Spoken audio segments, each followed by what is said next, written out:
ஒரு பாத்திரத்தில் உணவிற்கான தானியம் நிரப்பப்படும் வேளையில் தானியங்கள் அதில் விழத் துவங்கும்.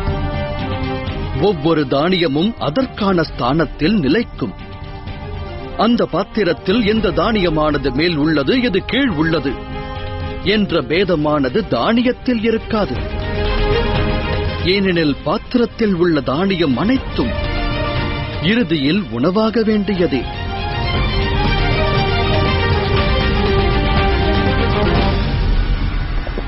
அகிலத்தில் வாழும் ஜீவராசிகளும் அவ்வாறே. மனிதர் என்னும் தானியங்கள் அவரவர் ஸ்தானத்தில் நிலைக்கின்றன. அதர்மம் சில மனிதரை மேலெழும்பச் செய்வதால் அவர்கள் காலனுக்கு முதலில் உணவாவார்கள். தர்மம் சில மனிதரை ரட்சிப்பதால் அவர்கள் காலனுக்கு பிறகு உணவாவார்கள்.